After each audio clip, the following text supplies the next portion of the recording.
राधे राधे दोस्तों, आपका हमारे चैनल अलौकिक श्रद्धा में स्वागत है। आज से हम कार्तिक माह महत्तम प्रारंभ कर रहे हैं अपने चैनल पर। तो प्रतिदिन आपको 5 बजे प्रातः यह वीडियो उपलब्ध हो जाएगा। तो आप प्रतिदिन कार्तिक माह महत्तम अवश्य सुने।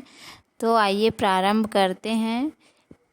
पहला अध्याय। नैमिषारण्य तीर्थ में सूत जी ने 88,000 शौनक आदि ऋषियों से कहा, अब मैं आपको कार्तिक माह की कथा विस्तार पूर्वक सुनाता हूँ, जिसका श्रवण करने से मनुष्य के सभी पाप नष्ट हो जाते हैं और अंत समय में वैकुंठ धाम की प्राप्ति होती है। सूत जी ने कहा, श्री कृष्ण जी से अनुमति लेकर देवर्षि नारद के चले जाने के पश्चात सत्यभामा प्रसन्न होकर भगवान श्री कृष्ण से बोली, हे प्रभु, मैं धन्य हुई, मेरा जन्म सफल हुआ। मुझ जैसी त्रैलोक्य सुंदरी के जन्मदाता भी धन्य हैं, जो आपकी 16,000 स्त्रियों के बीच में आपकी परम प्यारी पत्नी बनी। मैंने आपके साथ नारद जी को वह कल्प वृक्ष आदि पुरुष विधि पूर्वक दान में दिया, परंतु वही कल्प वृक्ष मेरे घर लहराया करता है। यह बात मृत्युलोक में किसी स्त्री को ज्ञात नहीं है। हे त्रिलोकीनाथ, मैं आपसे कुछ पूछने की इच्छुक हूँ। आप मुझे कृपया कार्तिक महात्म की कथा विस्तार पूर्वक सुनाइए, जिसको सुनकर मेरा हित हो और जिसके करने से कल्प पर्यंत भी आप मुझसे विमुख न हों। सूत जी आगे बोले।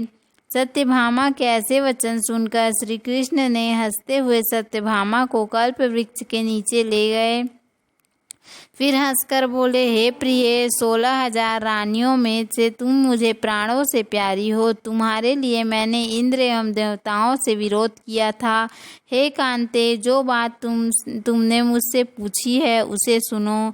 एक दिन मैंने श्री कृष्ण तुम्हारी इच्छा पूर्ति के लिए गरुड़ पर सवार होकर इंद्रलोक जाकर कल्प वृक्ष मांगा। इंद्र द्वारा मना किए जाने पर इंद्र एवं गरुड़ में घोर संग्राम हुआ और गौलोक में भी गरुड़ जी गौओं से युद्ध किया। गरुड़ की चोट से उनके कान एवं पूंछ कटकर गिरने लगे, जिससे 3 वस्तुएं उत्पन्न हुई। कान से तंबाकू, पूंछ से गोभी और रक्त से मेहंदी बनी।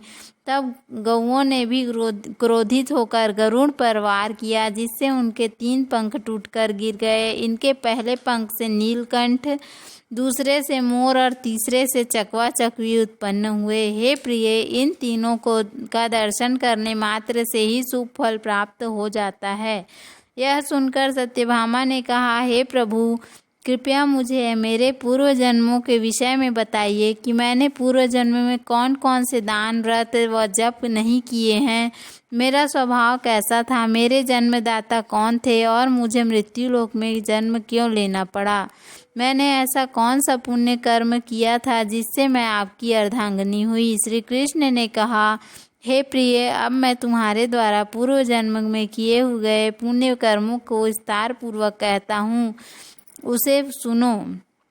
पूर्व समय में सतयुग के अंत में मायापुरी में अति गोत्र में वेद वेदांत का ज्ञाता देव शर्मा नामक एक ब्राह्मण निवास करता था।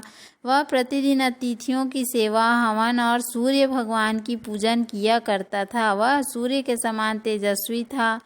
वृद्धावस्था में उसे गुणवती नामक कन्या की प्राप्ति हुई। उस पुत्रहीन ब्राह्मण ने अपनी कन्या का विवाह अपने ही चंद्र नामक शिष्य के साथ कर दिया। वह चंद्र को अपने पुत्र के समान मानता था और चंद्र भी उसे अपने पिता की भांति सम्मान देता था। एक दिन वे दोनों कुश व समिधा लेने के लिए जंगल में गए।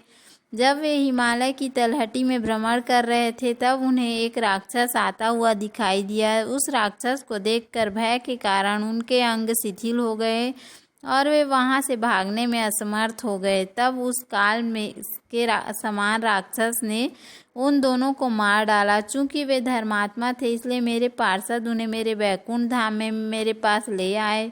उन दोनों द्वारा आजीवन सूर्य भगवान की पूजा किए जाने के कारण मैं दोनों पर अति प्रसन्न हुआ। जब वे दोनों विमान पर आरूढ़ होकर सूर्य के समान तेजस्वी रूपवान चंदन की माला धारण किए हुए मेरे तो वे दिव्य भोगों को भोगने लगे। तो उम्मीद है आपको हमारा वीडियो पसंद आया होगा। यदि हमारा वीडियो पसंद आए तो वीडियो को लाइक करें, चैनल को सब्सक्राइब करें और अगली कथा हम कल सुनेंगे।